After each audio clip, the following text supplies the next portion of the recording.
খাজা মঈনুদ্দিন আজমিরি রহমাতুল্লাহ আলাই মদিনা থেকে ভারতে আসছেন, কালেমার দাওয়াত দিলেন। প্রায় 90 লক্ষ, কেউ কম বেশি বলেছেন, বিধর্মী মুসলমান হয়ে গেল তার হাতে খেদমতের দ্বারা।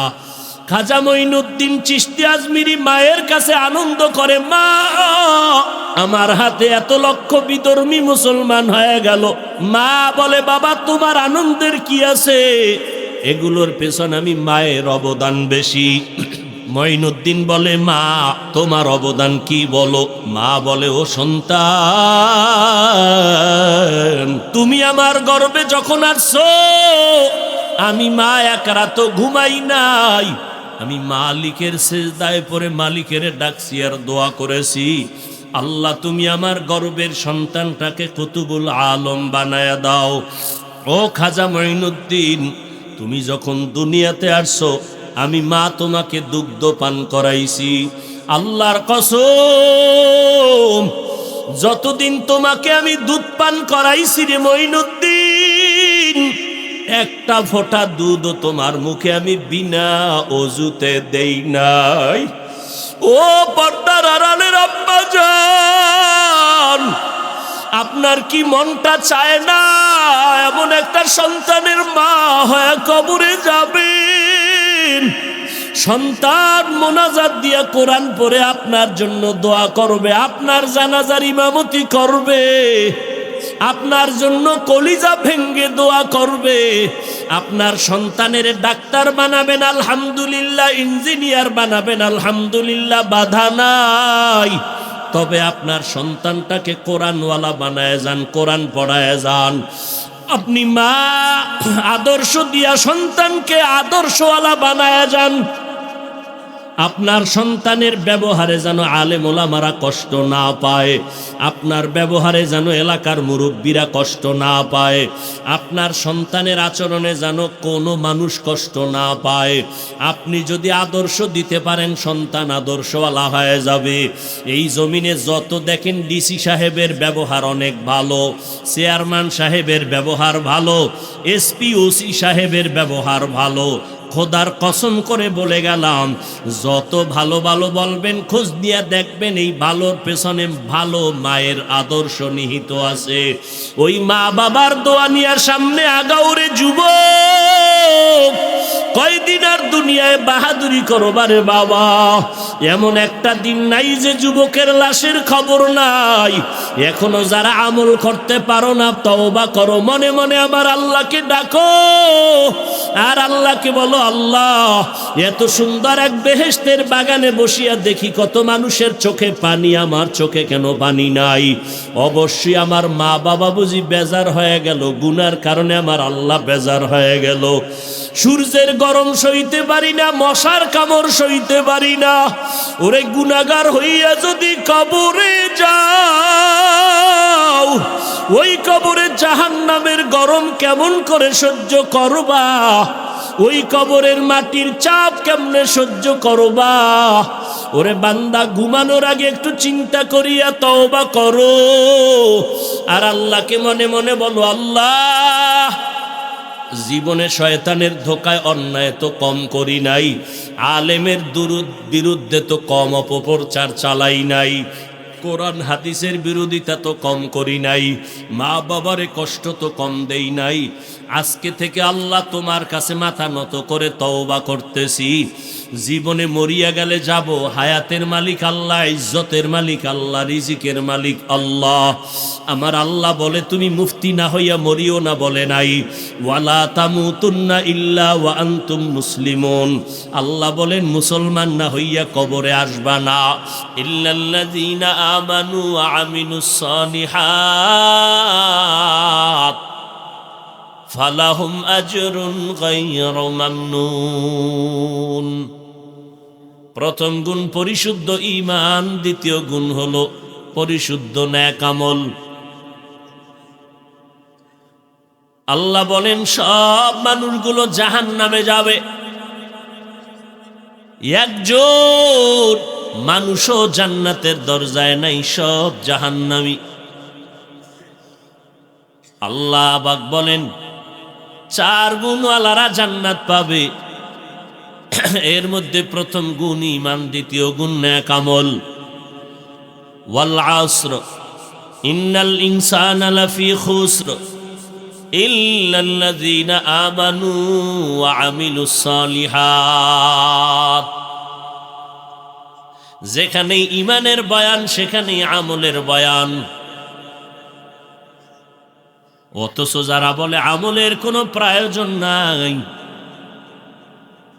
এরা ইসলামের ব্যানারওয়ালা আহলে বাতিলের অন্তর্ভুক্ত।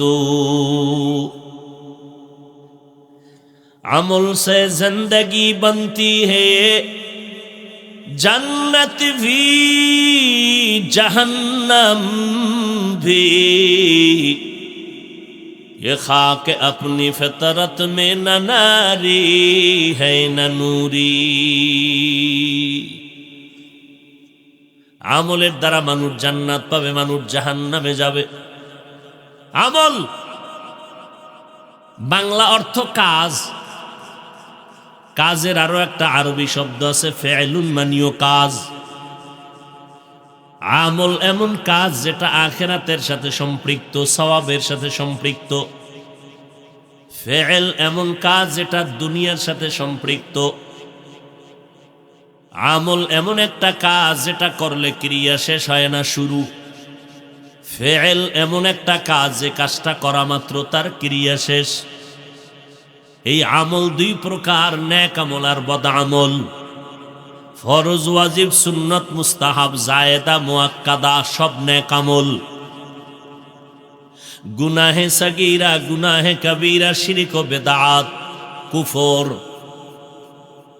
নাজায়েজ, অবৈধ, এগুলো সব হলো বদ আমল। মাকরু, তাহরিমি, তানজি বদ আমল। এই বদ আমল আবার দুই প্রকার, ফাহশা আর মুনকার। ইন্নাস সালাতা তানহা আনিল ফাহশাই ওয়াল মুনকার ওয়া লাযিকরুল্লাহি আকবার। নিশ্চয়ই নামাজ মানুষকে সমস্ত পাপাচার থেকে ফিরায় দিবে নামাজ। ফাহশা ও বদ আমল, মুনকার ও বদ আমল। ইন্নাল্লাহা ইয়া'মুরুকুম বিল আদলি ওয়াল ইহসান ওয়া ইতাই যিল কুরবা ওয়া ইয়ানহা আনিল ফাহশাই ওয়াল মুনকারি ওয়াল বাগই ইয়াইযুকুম লাআল্লাকুম তাযাক্কারুন। ফাহশা ও বদ আমল, মুনকার ও বদ আমল, দুই বদ আমলে ব্যবধান হলো কিছু কিছু বদ আমল আছে যেটা বুঝতে পারে বিবেক দ্বারা, দলিল পর্যন্ত যেতে হয় না। আবার এমন কিছু বদ আমল আছে যেগুলো দলিল ছাড়া সমাধান নাই, বুঝে আসে না। যেগুলো দলিল ছাড়াই বুঝে আসে এটা বদ আমলের নাম ফাহশা। যেগুলো দলিল ছাড়া সমাধানের পথ খোলা যায় না এর নাম মুনকার। যেমন মিথ্যা কথা বলা বদ আমল না নেক আমল? কি ভাই, কথা বলতে হবে। বদ আমল, এটা বুঝার জন্য দলিল লাগবে। মিথ্যা কথা বলা বদ আমল, বুঝতে দলিলের প্রয়োজন আছে। বিবেক আমাকে সিগন্যাল দিয়ে দিছে মিথ্যা বড় বদ আমল। কারণ দুনিয়ার কোনো বেঈমান, কোনো মুমিন এই মিথ্যা পছন্দ করে না। মা মিথ্যা বলবে, বাবা বলবে, সন্তান মেনে নেয় না। সন্তান মিথ্যা বলবে, মা বাবা মেনে নেয় না।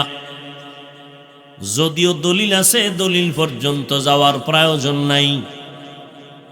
মিথ্যা কথা বলা মহাপাপ। আল্লাহ দলিল মওজুদ রেখেছেন, ওয়াইলুন ইয়াউমাইযিল লিল মুকাজ্জিবিন, ওয়াইলুন ইয়াউমাইযিল লিল মুকাজ্জিবিন। মিথ্যাবাদীর জন্য ওয়াইল নামক জাহান্নাম, মিথ্যাবাদীর জন্য ওয়াইল নামক জাহান্নাম। ইয়াকুম ওয়াল কিযব ফাইন্নাল কিযবা ইয়াহদি ইলাল ফুজুর ফাইন্নাল ফুজুরা ইয়াহদি ইলান নার। মিথ্যা বলা মহাপাপ, তার দলিল আছে, তবে দলিল পর্যন্ত পৌঁছা লাগে না। বিবেক দিয়ে সমাধান হয়ে যায় মিথ্যা বড় মহাপাপ। গালি দেওয়া সওয়াব না গুনাহ, বদ আমল না নেক আমল? বদ আমল। গালি দেওয়া হারাম, গালি দেওয়া শোনাও হারাম। এটা বুঝার জন্য দলিল লাগবে না, বিবেক যথেষ্ট। প্রত্যেকের বিবেক বলে গালি পছন্দ নয়। কোনো বেঈমান গালি পছন্দ করে না, মুমিন গালি পছন্দ করে না। যদিও সাধারণ মানুষের তুলনায় এখন আলেমদের জবানেও গালির বয়ান চলে। গালি ছাড়া আওয়াজ চলে না। তাও সাধারণ গালি না, বড় হুজুরের গালিও বড়। কাফের ছাড়া গালি চলে না, মুশরিক ছাড়া গালি চলে না, মুরতাদ ছাড়া গালি চলে না। এইভাবে গালি দেওয়া আজ এখন ট্রেডিশনে পরিণত হয়ে গেছে। যে যত কাউকে ছোট করতে পারে মনে করে তার দাম বেড়ে যায়। মিথ্যা কথা মহাপাপ জানার পরও একজন বলে মিথ্যা না বললে ব্যবসা চলে না, এরকম নাই? আর মোবাইলে যেই পরিমাণ মিথ্যা কথার চর্চা করাইল। 10টার সময় ঘুম থেকে উঠা স্যারের টেলিফোন করলেন, স্যার আপনি কই আছেন? স্যারে মনে করছে কোন বিপদ জানি, কয় আমি দুনিয়াই নাই। মোবাইল কানে নিয়ে আমি জমিনেই নাই। মিথ্যার একমাত্র গোডাউন এই মোবাইলের দ্বারা। গালি দেওয়া মহাপাপ, তবে এটা বদামল, ফাহশা। বদামলের আর এক প্রকার হলো মুনকার।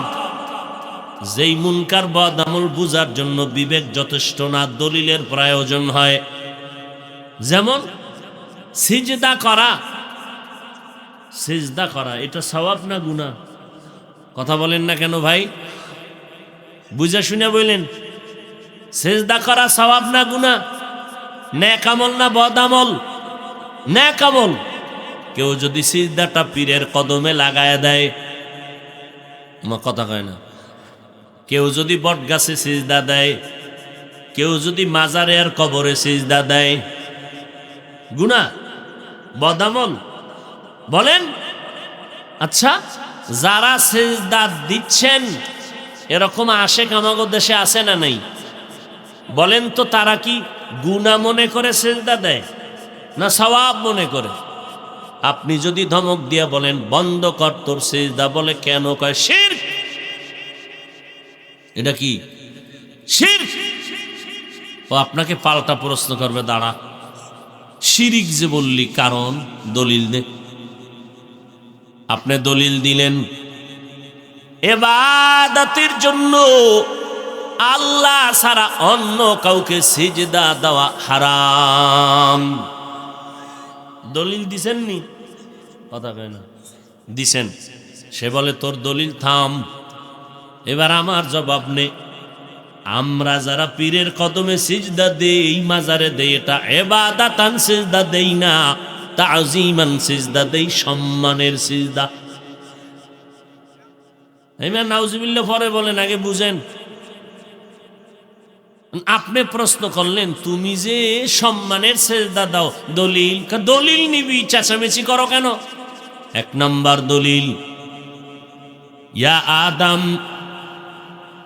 উসজুদু লি আদম, ও ফেরেশতারা আদম রে সিজদা করো। ফাসাজাদু ইল্লা ইবলিস, সব সিজদা করলো, ইবলিস সিজদা করে নাই। আদমকে সিজদা করেছে সবাই, সম্মানের সিজদা। ফেরেশতারা যদি নূরের তৈরি হইয়া আদমের সম্মানের জন্য সিজদা দেয়, আমরা পীরের কদমে আর মাজারে দিলে সমস্যা কোথায়? দলিল তো টাইট। এই মৌলবী শরীয়তের মোল্লারা, কয়েক টাকার এলেম আছে তোমার?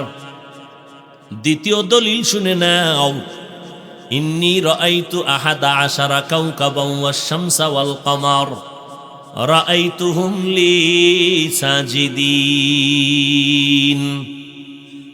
ইয়াকুব নবী তার স্ত্রী ইউসুফ নবীর আরো 11 ভাই মিলিয়া মিশরে গিয়া ইউসুফ নবীর কদমে সিজদা করেছেন, সম্মানের সিজদা।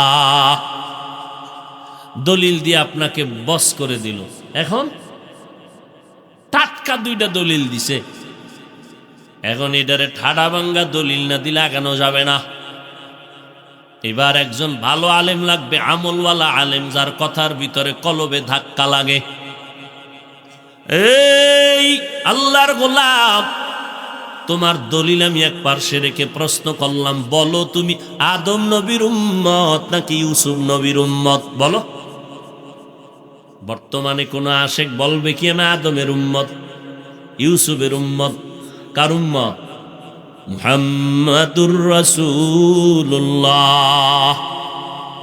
মুহাম্মাদের উম্মত যদি দাবি করো, শোন, কিয়ামত পর্যন্ত মুহাম্মাদের শরীয়তের মধ্যে ইবাদতের হোক আর সম্মানের হোক, আল্লাহ ছাড়া অন্যকে সিজদা দেওয়া হারাম। এবার তোর আকল আছে নিকা আছে? এবার শোন, তোর বুদ্ধি থাকলে বুদ্ধি শোন, তোর বুদ্ধিজীবী কত বল। আমগো দেশে বহু বুদ্ধিজীবী আছে না নাই? ও ভাই, বুদ্ধিজীবী জীবী কত? 1 না 2 না 4 জিবি? একজনে খামার জিবি নেই কেন? আরেকজনে কয় জিবি আছে, হ্যাং হয়ে গেছে জিবি। আমগো দেশের বুদ্ধিজীবীদের বুদ্ধি মাঝে মাঝে হ্যাং হয়ে যায়, ঠিক নেই? বুদ্ধিজীবীদের বুদ্ধি হ্যাং হওয়ার কারণে এরা আলেমদের নামে লিস্টি বানায়। আল্লাহ বানাইছে মেনে নিতে পারে না। কেন পারে না? যুক্তির বানানে না হিংসা? সহ্য করতে পারে না। মানুষ বানরের থেকে আসছে। গাঁজাখুরি কথা, গাঁজা খাইলেও তো এত আজে বাজে কথা বলেন। আল্লাহ হেদায়াত দান করুন। ভাইরা আমার, মানুষ বানাইছেন আমার আল্লাহ। ইয়া আইয়ুহান নাসুত্তাকু রাব্বাকুম, ও দুনিয়ার মানুষ তোমরা ভয় করো আল্লাহকে, তোমাদের রবকে, রবেরে ভয় করো। আল্লাহ তাআলা বলেন, আল্লাযী খালাকাকুম মিন নাফসিন ওয়াহিদা ওয়া খালাকা মিনহা যাওজাহা ওয়া বাসসা মিনহুমা রিজালান কাসীরান ওয়া নিসাআ। আল্লাহ কেমনে মানুষ বানাইছেন সব বলে দিলেন। এটারে বাদ দিয়া আমরা নিজের বুদ্ধিজীবীকে প্রচার করতে চাই। জীবী মাঝে মাঝে হ্যাং হয়ে যায়। তবে যাদের কাছে কোরআন হাদিসের ইলম আছে তাদের বুদ্ধি সহসায় হ্যাং হয় না, যদি তারা হকের উপরে থাকে, মদিনার আদর্শের উপরে থাকে। তবে কিছু কিছু কিছু কিছু ইলমওয়ালাদেরও বুদ্ধি হ্যাং হয়ে যায়। কেন? তার এলেমে তাকে অহংকারী করে ফেলেছে। এত এলেম রাখার জায়গা নেই। সাধারণ মানুষের সামনে আসছে এলেমের হেডম নিয়া। ওরে ভাই, তোমার এলেমের বাহাদুরি থাকলে আর এক এলেমওয়ালার সামনে বসো। সাধারণ মানুষের সামনে এলেমের বাহাদুরি কেন? আল্লাহ হেদায়াত দান করুন। ভাইরা আমার, মুহাম্মাদি শরীয়তের মধ্যে আল্লাহ ছাড়া অন্যকে সিজদা দেওয়া হারাম। আচ্ছা, যদি তুমি সিজদা দিতে চাও সম্মানের জন্য তোমার পীরের পায়ে, মাজারে, দরবারে, একটু জবাব দাও।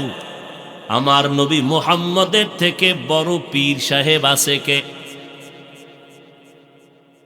আমার নবীর থেকে বড় পীর সাহেব নাই।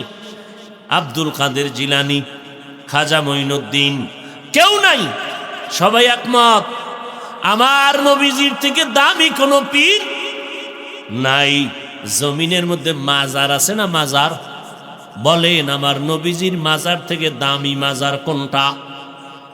ইব্রাহিম নবীর মাজার, মুসা নবীর মাজার। দ্বিতীয় কথায় আমরা সবাই একমত, 1 নম্বরে আমার নবীর মতো কোনো পীর নাই, দ্বিতীয় নবীর মাজারের মতো কোনো দামি মাজার নাই। 3 নম্বর কথা, আমগো দেশে দরবার শরীফ আসেনি। বলেন, মদিনার দরবার থেকে দামি দরবার কোনটা? আজমিরের দরবার, নিজামুদ্দিন আউলিয়ার দরবার, মাইজভান্ডারের দরবার, আদ্রশির দরবার, চরমনাই সারসিনার দরবার। 3টা কথা একমত হয়ে গেলাম। নবীর থেকে জমিনের মধ্যে কোনো পীর নাই। আমার নবীর মাজার শরীফ থেকে জমিনে কোনো দামি মাজার নাই, আমার মদিনার দরবার থেকে দামি কোনো দরবার নাই। মাজারে সেজদা দিলে যদি আল্লাহ খুশি হয়, প্রথম সেজদা মদিনার নবীর মাজারে লাগাও। দরবারে গরু আর উট কাটলে যদি সওয়াব হয়, মদিনার দরবারে আগে বড় গরু নিয়ে জবাই করো। মাজারে মোমবাতি জ্বালাইলে যদি আল্লাহ খুশি হয়, বড় একটা মোম অর্ডার দিয়া বিমানে নিয়ে তারপরে মদিনার রওজায় মোমবাতি জ্বালাও। বলো জাতি জানতে চাই, মদিনার নবীর মাজারে আর মদিনার দরবারে সেজদা চলেনি, মোমবাতি জ্বলেনি, গরু জবাই চলেনি। ফাইনাল জবাব কানে নাও, আমার মদিনার নবীর দরবারে আর মাজারে যা চলবে না, দুনিয়ার কোনো মাজারে আর দরবারেও তা চলতে দেওয়া হবে না। সোজা কথা, এখানে বাঁকা কথা। বাঁকা কথার নাম জুতার বাড়ি। আল্লাহ হেদায়াত দান করুন। ভাইরা আমার, আল্লাহ বলেন নেক আমল করো। কি পরিমাণ নেক আমল করবা? মদিনার নবী বলেন বেশি আমলের দরকার নাই, তবে আমল যেটা করবা যেন ভালো আমল হয়ে যায়। আমলের মতো আমল করবা ভালো, যে আমলটা করবা জান্নাতের দরজা খুলে যাবে। আখলিস দীনাকা ইয়াকফিকাল আমালুল কলিল, অল্প আমল করো জান্নাতের দরজা খুলে যাবে যদি আমলের মধ্যে আমার ইখলাস পাওয়া যায়। ইখলাস মানে খালিসান লিওয়াজহিল্লাহি তাআলা, আমি যা করব সব আমার আল্লাহর সন্তুষ্টির জন্য। আল্লাহর সন্তুষ্টির জন্য তুমি ব্যবসা করো, এই ব্যবসা তোমাকে জান্নাতে নিয়ে যাবে। আল্লাহর সন্তুষ্টির জন্য তুমি চাকরি করো, ওই চাকরি তোমাকে জান্নাতের পথে নিয়ে যাবে। আর আল্লাহর সন্তুষ্টি বাদ দিয়া যদি তাহাজ্জুদ দ্বারাও কোনো লাভ হবে না। এরে নবীর উম্মতের দল, আমল একের পিঠে শূন্য দিলে যেমন একের মান বেড়ে যায়, ইমানের পিঠে আমল লাগায় দাও, ইমানের মান আরো বেড়ে যাবে। সাহাবায়ে কেরামদের থেকে বড় মুফতি সাহেব, বড় বুজুর্গ, বড় মুহাদ্দিস, বড় মুফাসসির জমিনে কেউ নাই, আসবেও না। আবার এই সাহাবায়ে কেরামের মধ্যে 10 জন সাহাবা জান্নাতের টিকিট পেয়েছিলেন। ওই 10 জন সাহাবা জান্নাতের টিকিট পাওয়ার পর নাকে তেল লাগাইয়া ঘুমানোর কথা ছিল আমগো বাঙালির মতো। কি বাঙালি যদি নামাজ পড়ে কোন রকম, এর মধ্যে কি বাপ মনে করে সবাই আমার সালাম দিবে, আমি দিব কেন, আমি নামাজি। বেনামাজির সি সি করে তাড়াইয়া দেয়। ধাক্কা দিয়া তাড়াইয়া দেওয়া সহজ, বুকে লাগাইয়া আল্লাহর ঘর পর্যন্ত নেওয়া বড় কঠিন। সাহাবায়ে কেরাম জান্নাতের টিকিট পাইয়া নিশ্চিন্তায় ঘুমাবে। লঞ্চে যাবেন বরিশাল থেকে ঢাকা, কেবিন একটা ভিআইপি কেবিন পাইছেন, টিকিট ওকে, তার তো কেন টেনশন নাই। যারা পায় না এরা লাইনে দাঁড়ায় রয়েছে, মারাত্মক অবস্থা, না ঘুম না খাওন, টিকিট পাই নাই। আর যে পাইছে তার কোনো চিন্তা নাই, বাঙালি তো দিছে ঘুম। ঘুমের থেকে উঠা দেখে 9টার লঞ্চ, ঘুমের তো উঠছে 11:30টায়, উঠা দেখে লঞ্চ গেছে গিয়া সে চাঁদপুরের কাছে। এগুলো বাঙালির অবস্থা। আর সাহাবায়ে কেরাম জান্নাতের টিকিট পাইয়া ইবাদত আরো বাড়ায় দিলেন। পয়গম্বর বলতেছেন, আমি দেখতেছি মসজিদে নববীর মধ্যে কান্নার আওয়াজ। কে কান্না করে, কিসের আওয়াজ? নবী বলেন, আমি তাকায় দেখি আমার সাহাবী আবু বকর নামাজে দাঁড়ায় কাঁদতেছি। নামাজ শেষে নবী বললেন, আবু বকর নামাজের ভেতরে দাঁড়াইয়া কেন কাঁদেন? আবু বকর বলে, পয়গম্বর হাসরের ময়দানের কথা মনে পড়ে গেছে, এই জন্য কান্না করি। বলে, কেমনে মনে পড়ে গেল? আবু বকর বলেন, পয়গম্বর নামাজে দাঁড়াইয়া কোরআনে হাকিমের ওই আয়াত আমি বারবার পড়তেছিলাম, ইন্নাল্লাহ আশতারা মিনাল মুমিনিনা আনফুসাহুম ওয়া আমওয়ালাহুম বিআন্না লাহুমুল জান্নাহ। আল্লাহ বলেন আমি মুমিনের জান মাল কিনে নিয়েছি, বিনিময়ে মুমিনকে জান্নাত দিয়েছি। নবী কয় এটা তো খুশির কথা, কাঁদলেন কেন? আল্লাহ মুমিনের জান মাল নিয়েছেন, বিনিময় মুমিনের জান্নাত দিয়েছি। এটা খুশির কথা না? খুশির কথা না?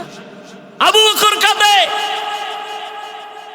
আবু বকরের এত দাম কেন? ইজা জাআ নাসরুল্লাহি ওয়াল ফাতহ ওয়া রাআইতান নাসা ইয়াদখুলুনা ফি দীনিল্লাহি আফওয়াজা। সুসংবাদ আমার নবীর জন্য। দলে দলে দলে দলে বিধর্মীরা কালেমার পতাকা তলে ঢুকতেছে, খুশির খবর। সাহাবায়ে কেরামের মনে আনন্দ, কিন্তু আবু বকরের চোখে পানি। আবু বকর খুশির আওয়াজ পেয়ে কেন কাঁদো? আবু বকর বলে আমি কাঁদতেছি ইজা যা সূরা দিয়া আমার আল্লাহ আনন্দের খবর দিয়া ইশারা দিছে মদিনার নবী আর জমিনে থাকবে না। এই জন্য আবু বকর আল্লাহর কাছে এত দামি। মদিনার নবী বলেন, ও সাহাবায়ে কেরাম যুদ্ধে যাব, দান করো, দান করো, প্রাণ পুরে দান করো। আবু বকর মনে মনে খুশি, দান করবেন। ওমরের মনটা আনন্দিত, আজকে এত বেশি পরিমাণ দান করবেন, নবীর দোয়াটা আলাদা পেয়ে যাবেন। ওসমান রাদিয়াল্লাহু তাআলা আনহু আনন্দে আনন্দে বাড়ি যায়, আমি বেশি দান করব, নবীর দোয়াটা আলাদা পেয়ে যাব। হযরত আলীও দান করবেন, মনে খুশি আমি আজকে বেশি দোয়া পাবো। আবু বকরের ভয়, আমার তেমন সম্পদ নাই, আমি কেমনে নবীর সামনে দাঁড়াবো। সবাই যার যার সাধ্যমতো সম্পদ দিয়ে নবীর সামনে হাজির হয়ে গেলেন। ওমর দান করলেন, ওসমান দান করলেন, আলী দান করলেন, আবু বকর দান করলেন। নবী বললেন, আলী কি পরিমাণ দান করলেন? নবী এই পরিমাণ, ওসমান এই পরিমাণ, ওমর অর্ধেক দিয়ে দিলাম। আমার নবী বলেন, আবু বকর আপনি কই পরিমাণ দান করেছেন? নবী বলেন, কোনো পরিমাণ নাই, আমার ঘরে আমি ঝাড়ু দিয়া যা পেয়েছি সব আমি আপনার কাছে দিলাম। আপনি নবী ছাড়া আর আমার আল্লাহ ছাড়া আমি আবু বকরের কেউ নাই। আবু বকর এই কথা বলতে সাহাবী ওমরের মাথা নত হয়ে গেল, ওসমানের মাথা নত। এত পরিমাণ সম্পদ দিয়েও বুঝি নবীর কলিজার দোয়াটা পাইলাম না। আবু বকর বুঝি নিয়ে গেল, নবীও পেরেশান। এই পরিমাণ ত্যাগ আবু বকর করেছে, এটা কেমন করে সম্ভব? নবীও পেরেশান। হঠাৎ করে জিবরাইল আসে হাজির। জিবরাইল আমার নবীর কানে ডাক দিয়া কয়, পয়গম্বর আপনাকে আল্লাহ সালাম জানায়, আজও জানাইছেন, তবে আজকে আলাদা করে আমার আল্লাহ আবু বকরেরও সালাম দিয়েছে। মায়ার নবী চোখের পানি ছেড়ে দিয়েছেন। আর জিবরাইল বলে, নবী জানতে চেয়েছেন আবু বকর তোমার মনের কি হালাত? নবী বলেন, আবু বকর শুনছেন নি, আপনার কপালের দরজা খুলে গেছে। আজ আল্লাহ আপনাকে সালাম দিয়েছেন, আর আল্লাহ জানতে চেয়েছেন আপনি মনের কি হালাত। আবু বকর হাউমাউ করে কান্না শুরু করলেন, নবী ও পয়গম্বর, আমি আবু বকরের মনের কি ভেদ বলবো? আমি ছিলাম মক্কা নগরীতে এক জাহান্নামের আসামি। কে জানতো চিন্তা আমি আবু বকরকে। আজ আপনার সোহবতে আসার পর আমার আল্লাহ আমাকে সালাম পাঠাইছেন, এর থেকে পাওয়ার আর আবার কিছুই নাই রে নবী। কে সে আবু বকর? সারাটা রাত যদি শুধু আবু বকরের ঘটনা বলি শেষ করা যাবে না রে বাবা। জান্নাতের টিকিট পাইয়াও আবু বকর নামাজে দাঁড়ায় কাঁদতেছেন। নবীর জীবনে দুইটা সফর হয়েছে, একটা আনন্দের আর একটা কান্না। এক সফর আসমানে আর এক সফর জমিনের ভেতরে। আবু বকর জমিনের সফরের সাথে আবু বকর মায়ার নবী হিজরতের রাতে ঘর থেকে বের হইয়া ডাইরেক্ট আবু বকরের ঘরে গিয়া দাঁড়ায় সালাম দিলেন। আস্তে করে দেওয়া মাত্র দরজা খুলে গেল। আবু বকর দরজা খুলে দিলেন, সালাম দিলেন। নবী আশ্চর্য হয়ে বললেন, আবু বকর আপনি কি ঘুমান নাই? আবু বকর চোখের পানি ছেড়ে বলেন, পয়গম্বর আপনি বহু আগে আমার কানে আওয়াজ দিয়েছেন হিজরতের পথে আমি আপনার সঙ্গী হব। আল্লাহর জাতের কসম আমি যত ব্যস্ত থাকি না কেন রাতের বেলা একটা সেকেন্ডের জন্য ঘুমাই না, কানটা লাগায় অপেক্ষায় থাকি কখন মদিনাওয়ালা নবী আমাকে এসে ডাক দিবে, আমি রসুলের সাথে সাথে সাথে বের হয়ে যাব মদিনার পথে। মায়ার নবী বলেন, এমন ত্যাগও কি মানুষের দ্বারা করা সম্ভব? ওই আবু বকর জান্নাতের টিকিট পেয়ে কাঁদতেছেন। আমার নবী বলেন, খুশির কথা, জান্নাত আল্লাহ দিয়েছেন, জান মাল কিনে নিয়েছেন, এত খুশির কথা শুনে কাঁদবেন কেন? আবু বকর বলেন, নবী আপনি জানেন আমি একটা দোকান দেই, কাপড়ের ব্যবসা করি। আমার দোকানে আজকে সকালবেলা একজন মহিলা এসে দাঁড়ায় গেল, নারী মহিলা ঈশা আমার দোকান থেকে অনেক দিন আগে একটা কাপড় কিনে নিয়েছিল, সেই কাপড়টা ফিরাইয়া দিয়া গেল। আমি বিদায় বেলা মহিলাকে বলেছিলাম, আম্মা জান কাপড় দিয়া ফেরত দিলেন কেন অতদিন পর? মহিলা ডাক দিয়া বলে, ভাইজান কাপড়টা নিয়েছি পছন্দ হয় না, এজন্য ওই সময় দেওয়া উচিত ছিল, ব্যস্ততা আসতে পারি নাই, আজকে ফিরাইয়া দিলাম, টাকা নিয়ে গেলাম। আবু বকর বলেন, ও পয়গম্বর আপনার সোহবতে যে আল্লাহ দয়া করে জান্নাত দিয়েছেন, হাসরের ময়দানে আসামির কাঠগড়ায় যখন আল্লাহ দাঁড় করায় দিবেন, আল্লাহ বলবেন, আবু বকর আমার জান্নাতটা পাওয়ার জন্য তুমি কি কাজ করেছো পেশ করো। আমি আবু বকর যদি বলি, আল্লাহ আপনার সন্তুষ্টির জন্য জান্নাতের আশায় আমি নামাজ পড়েছি, তারাবি পড়েছি, জিকির তেলাওয়াত করেছি রে নবী। আল্লাহ পাক যদি বলে ফেলেন, ও আবু বকর তোমার নেক আমল, নামাজ রোজা হজ যাকাত তেলাওয়াতের সব আমল ফিরায় নাও, আমার জান্নাত তুমি আমারে দিয়া দাও। আমি যদি বলি, আল্লাহ আপনি ফিরাইয়া চাইলেন কেন? আল্লাহ যদি বলে, আবু বকর তোমার নামাজ আমার কাছে পছন্দ হয় নাই, ওই মহিলা যেমন কাপড় নিয়ে ফিরাইয়া দিছে কাপড় পছন্দ হয় নাই। আল্লাহ যদি বলে, ও আবু বকর তুমি যে জিকির করেছো আমার পছন্দ হয় নাই, তুমি যে তেলাওয়াত করেছো আমার পছন্দ হয় নাই, যেইভাবে তেলাওয়াত করলে আমি খুশি হইতাম ওইভাবে তেলাওয়াত করতে পারো নাই, যেইভাবে সেজদা দিলে আমি আল্লাহ খুশি হইতাম ওইভাবে সেজদা দিতে পারো নাই, যেইভাবে জিকির করলে আমি আল্লাহ খুশি হইতাম ওইভাবে জিকির করতে পারো নাই। এখন তোমার জানমাল তুমি নিয়ে যাও, আমার জান্নাত আমারে ফিরাইয়া দাও। সাথে সাথে অর্ডার হয়ে যাবে, জাহান্নামের ফেরেশতা আমার হাতে হ্যান্ডকাপ লাগায় দিবে। ও নবী আমি একটা সেকেন্ডের জন্য জাহান্নামের গরম সহ্য করতে পারবো না, সূর্যের গরম সহ্য করতে পারবো না। ও নবী আপনিই তো বয়ান করিয়া বলেছেন হাসরের ময়দানটা বড় ভয়ঙ্কর হবে। আম্মা জান আয়েশা রাদিয়াল্লাহু তাআলা আনহা বলেন, একদিন দেখি আমার মায়ার নবী আমার হুজরায় বসে বসে বসে বসে গুনগুন করে কান্না করেন। আমি আয়েশা প্রশ্ন করলাম, পয়গম্বর আপনি কেন কান্না করেন? আমি আয়েশা কোনো বেয়াদবি করছি নাকি নবী? আমার নবী বলেন, আয়েশা তুমি কেন বেয়াদবি করবা? বলে, নবী আমার তো বয়স অনেক কম, 6 বছরে আপনার সাথে আমার বিবাহের বন্ধন হলো, 9 বছরে আমি আপনার ঘরে আসছি, 18 বছরের সময় নবী দুনিয়ার থেকে বিদায় নিলেন। আমার এই 9 বছর আপনার ঘরের মধ্যে আমি বিচরণ করতেছি। 9 বছর বয়সে আপনার ঘরে আসার পরে আমি কি বুঝবো? কোনো ভুল হতেই পারে, এই ভয়ে আমি কান্না করেন কিনা আমার বেয়াদবির কারণে?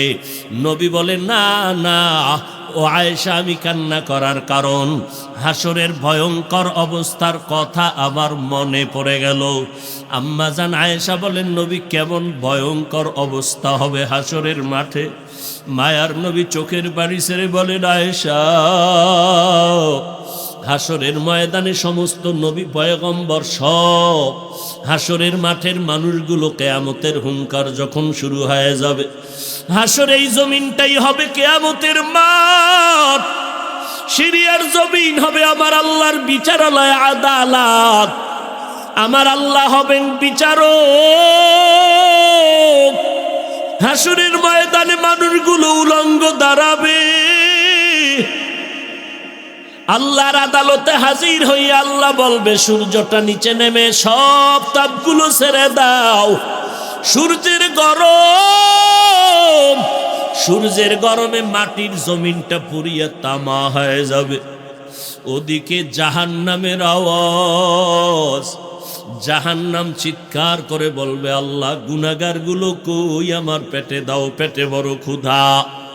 অপরদিকে আমার আল্লাহ কাহরিয়াতের আওয়াজ দিবেন, লিমানিল মুলকুল ইয়াউম লিল্লাহিল ওয়াহিদিল কাহ্হার।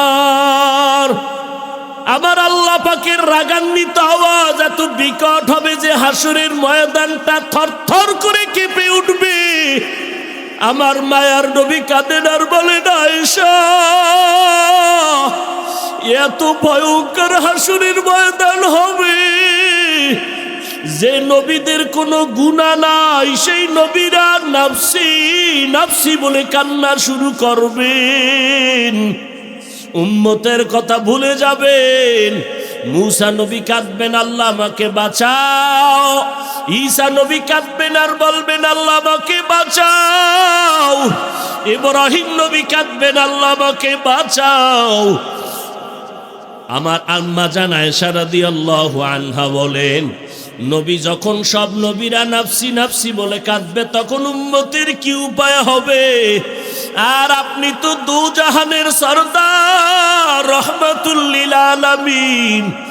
সমস্ত নবীরা নাফসি নাফসি বলে কাঁদবে, তখন আপনি দু জাহানের নবী কি করবেন? মায়ার নবী কান্না করে বলে, আয়েশা আমি তখন নাফসি নাফসি বলে কাঁদবো না, আমি মাকামে মাহমুদে সিজদায় পড়ে যাব, আর আমি আমার আল্লাহকে বলবো, আল্লাহ আমার উম্মতের বাঁচাও, আমার উম্মতের বাঁচাও।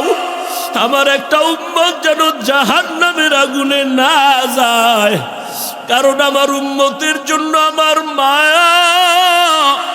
আমার উম্মত যদি জাহান্নামে যায়, আমি জান্নাতের দরওয়াজায় যাব না। আল্লাহ বলবেন, নবী আপনি মাথা উঁচু করেন, আপনার উম্মতগুলো বেছে বেছে জান্নাতের দিকে নিয়ে যান। আম্মা জান আয়েশা বলে, নবী কোটি কোটি কোটি সহস্র কোটি মানুষের মধ্যে আপনার উম্মতগুলো কেমন করে বাছাই করবেন? মায়ার নবী বলেন, ও আয়েশা বকরির বলো পাল, এই গরুর পাল বকরির পালে যদি কারো সাদা রেখা থাকে, ওইটা চিনা সহজ কিনা? বলে হ্যাঁ।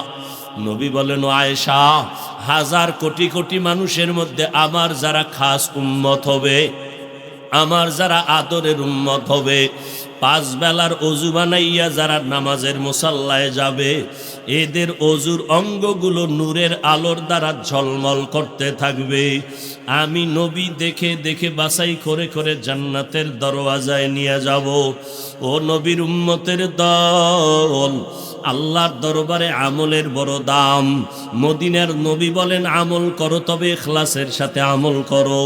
ও বান্দা, অল্প আমলও যদি করো আল্লাহর কাছে সম্মান বেড়ে যাবে, আল্লাহ পাক সম্মানের মাকাম বাড়ায় দিবেন। ও পর্দার আড়ালের আম্মা জান, আপনারা নবীদের মা, সাহাবায়ে কেরামের মা, আউলিয়ায়ে কেরামের মা, হাফেজে কোরআনের মা। আপনারা আয়েশা রাদিয়াল্লাহু আনহার মতো নারী, ফাতেমা রাদিয়াল্লাহু আনহার মতো নারী, আপনারা খাদিজা রাদিয়াল্লাহু আনহার মতো নারী। আমার নবী সাহাবায়ে কেরামদেরকে বলতেছেন, এক আল্লাহর বান্দি এমন কোনো গুনাহ নাই করে নাই জীবনটা গুনাহে সাগর বানাইয়া। ওই জাহান্নামী গুনাহগার বান্দিটা একদিন রাস্তা দিয়া হাঁটতেছে, হঠাৎ করে দেখে রাস্তার কিনারে একটা কুকুর পানির পিপাসায় ছটফট করতেছে। জাহান্নামী গুনাহগার বান্দিটার অন্তরে মায়া, দৌড়াইয়া পানির কূপে গিয়া পানি আনার জন্য রেডি হয়ে গেল। পানি নিয়ে কুকুরটাকে পান করাবে, কিন্তু পানি নেওয়ার কোনো পাত্র নাই। আল্লাহর বান্দি জাহান্নামী নারীর পায়ে চামড়ার মুজা খুলিয়া এরপরে পানি উঠাইল। পানি উঠাইতে মুজার নিচেও পানি ধরা যায় না। ওই মহিলার মাথায় ছিল একটা ওড়না, ওড়নাটা খুলিয়া ওড়নার এক মাথা দিয়া মুজায় গিরা লাগাইয়া পানি উঠাইল। চামড়ার মুজায় পানি নিয়ে কুকুরটাকে পান করায়া দিল। মদিনার নবী বলেন, ও সাহাবায়ে কেরাম, এই জাহান্নামী গুনাহগার বান্দিটা যখন পানি পান করায়া দিল কুকুরকে, গায়েবী আওয়াজ আসা শুরু হয়ে গেল, ও জাহান্নামী নারী, তোমার এই অল্প আমল, এর বিনিময়ে তোমার জীবনের সব গুনাহগুলো মাফ হয়ে গেল। এখন তোমাকে জান্নাতের খাতায় নামটা উঠাইয়া দেওয়া হলো। ও আল্লাহর বান্দিরা, ও আল্লাহর বান্দারা, ও যুবক, অল্প আমল নাজাতের যথেষ্ট, তবে কোন দিনে আমল কবুল হবে জানা নাই। এই জন্য আমলের দরজা বন্ধ করা যাবে না।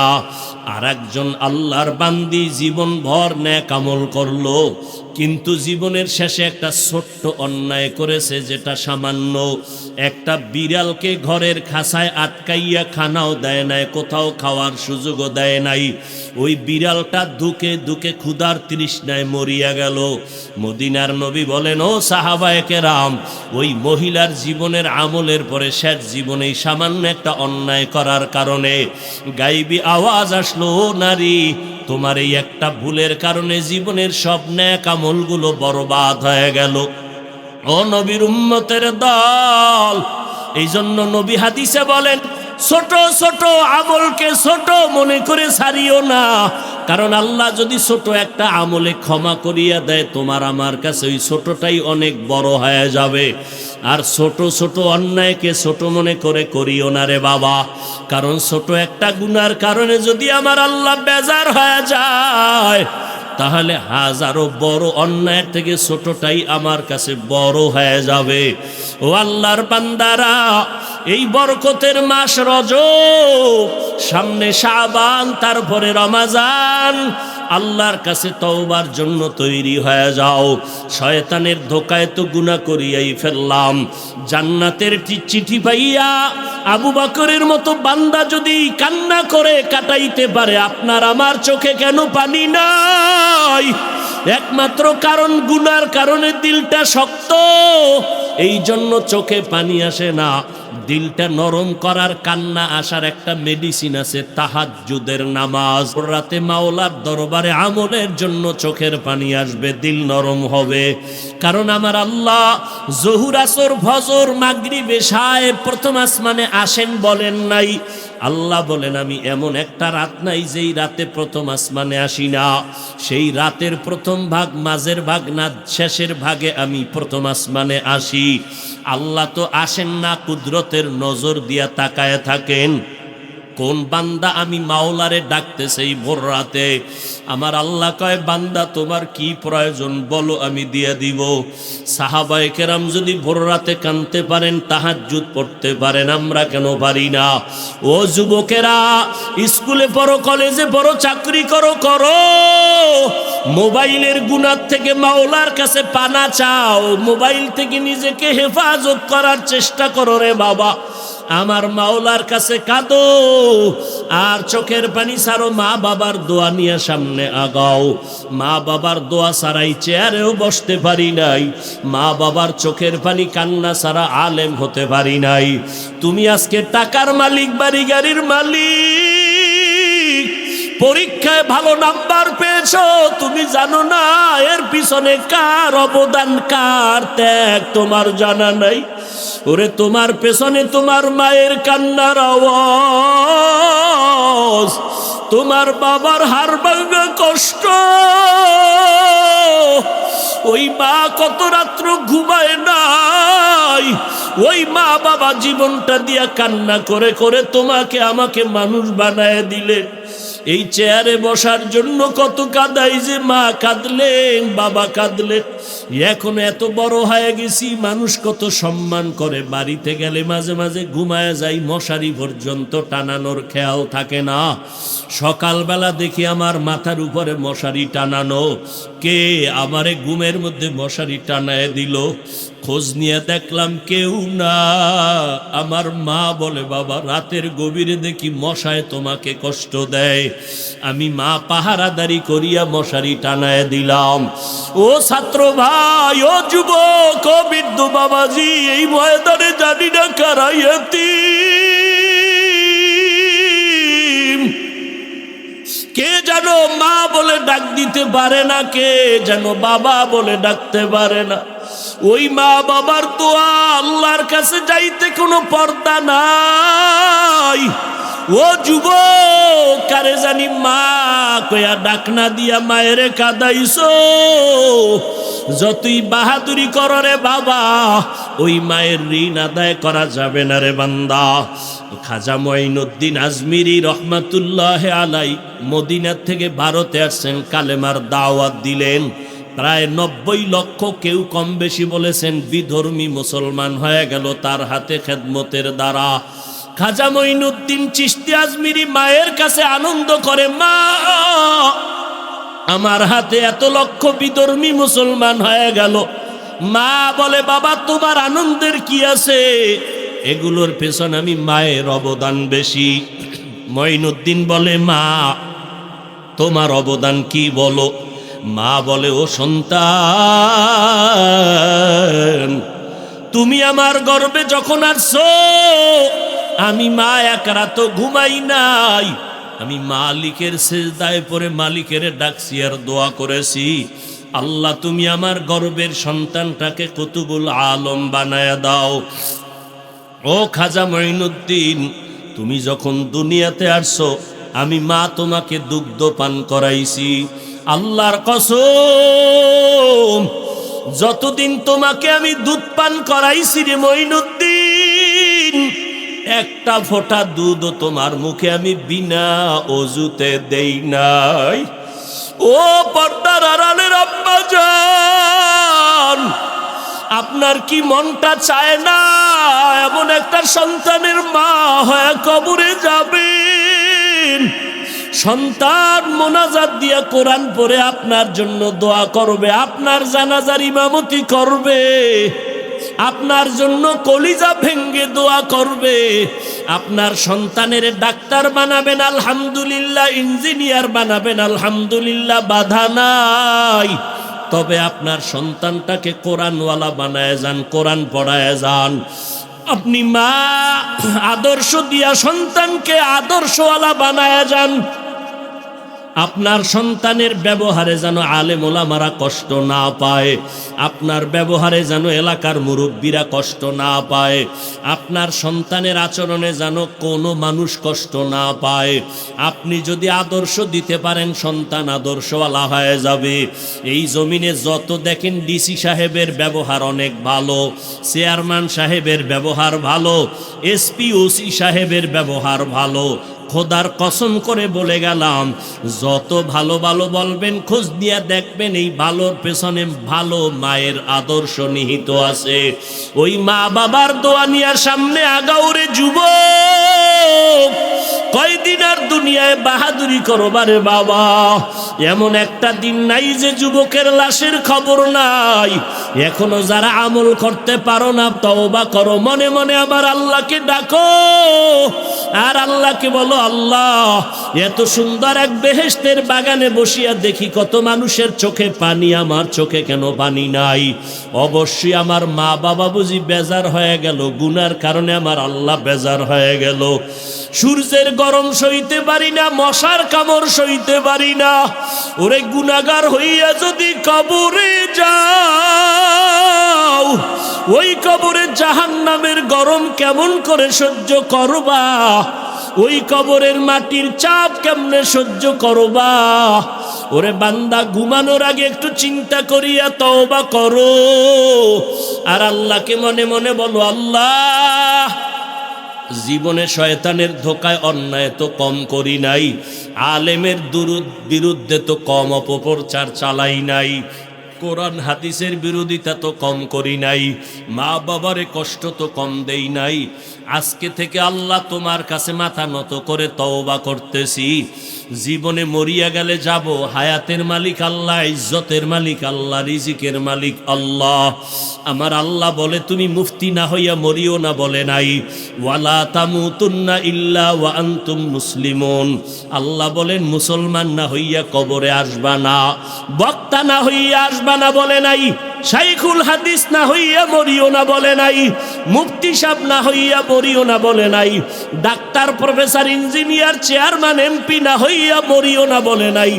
আল্লাহ বলে তোমার মাওলানাগিরি, মুফতিগিরি, শাইখুল হাদিসগিরি, বক্তাগিরির দাম আমার কাছে নাই, তোমার চেয়ারম্যানগিরি, এমপিগিরির দাম আমার কাছে নাই। আমার কাছে একমাত্র দাম হলো তুমি মুসলমান হইয়া আসো। মুসলমান হওয়া, ডাক্তার হওয়া, বক্তা হওয়া বড় সহজ, মুসলমান হওয়া বড় কঠিন। পীর হওয়া বড় সহজ, মুসলমান হওয়া বড় কঠিন। এই জন্য আল্লাহ মুমিনকে বলেন মুসলমান হইয়া কবরে আসো। আল্লাহর কাছে মুসলমান হইয়া হাজিরা দেওয়ার জন্য নিজের গুনাহমুক্ত জিন্দেগি তৈরি করা লাগবে। আজকে থেকে তওবা করে নিব, মরিয়া গেল নামাজ ছাড়বো না, বেপরদায় চলবো না, দাড়ি কাটবো না, আর কোনোদিন জবান দ্বারা গালি দিব না, মিথ্যা বলবো না, গীবত শেকায়াত করবো না, ওলামায়ে আহলে হকের পরামর্শ নিয়ে চলবো, মা বাবার খেদমত করব, দোয়া নিব। তওবার উপরে মজবুত হইয়া চলার তৌফিক দান করেন, আমিন।